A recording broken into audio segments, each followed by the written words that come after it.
ગુજરાત 18 લાઈવમાં આપનું સ્વાગત છે। વડોદરા શહેર વિસ્તારમાં બનતી ગુનાહિત પ્રવૃત્તિઓને રોકવા તથા આવી ગુનાહિત પ્રવૃત્તિઓમાં સંડોવાયેલ આરોપીઓ વિરુદ્ધ કડક અટકાયતી પગલાં લેવા સારું પોલીસના ઉચ્ચ અધિકારીઓ દ્વારા જરૂરી સૂચન અને માર્ગદર્શન આપવામાં આવેલ હોય, જે અંતર્ગત અપહરણ તથા ગેંગરેપના ગંભીર ગુનામાં છેલ્લા 9 વર્ષથી નાસ્તા ફરતા આરોપી ઈસમને પકડી પાડી કાયદેસરની કાર્યવાહી કરતી વડોદરા સિટી પોલીસ સ્ટેશનની ટીમ જણાવી દઉં કે આ કામગીરી દરમિયાન શાંતુ ઇલુ નીનામા નામક આરોપીની ધરપકડ કરીને તેની વિરુદ્ધમાં કાયદેસરની કાર્યવાહી હાથ ધરાઈ છે। મહેરબાન સીપી સાહેબ શ્રી વડોદરા શહેરનાઓ તરફથી નાસ્તા ફરતા આરોપીઓને પકડવાની જે મુહિમ હાલ શરૂ છે, તેના ભાગરૂપે સિટી પોલીસ સ્ટેશને છેલ્લા 9 વર્ષથી નાસ્તા ફરતા આરોપી શાંતુ ઇલુ નીનામા કે જે 2016માં જેના વિરુદ્ધ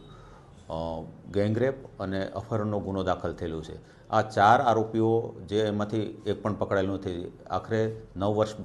બાદ CTPIને બાતમી રાહે જે હકીકત મળી તો જામવા પોલીસ સ્ટેશને જામવા ખાતે જે આરોપી રહે છે ત્યાં જઈ અને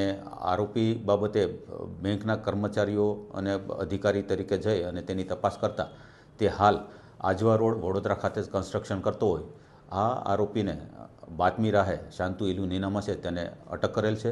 અને અટક કરીને આજરોજ નામદાર કોર્ટમાં રિમાન્ડ માટે મોકલેલ છે। અન્ય આરોપીઓ બાબતેની પૂછપરછ કરવામાં આવેલી છે અને આરોપી વિરુદ્ધ પૂરતા પુરાવા લઈ અને અન્ય આરોપીઓને પણ પકડીને નામદાર કોર્ટમાં ચાર્જશીટ કરવામાં આવશે।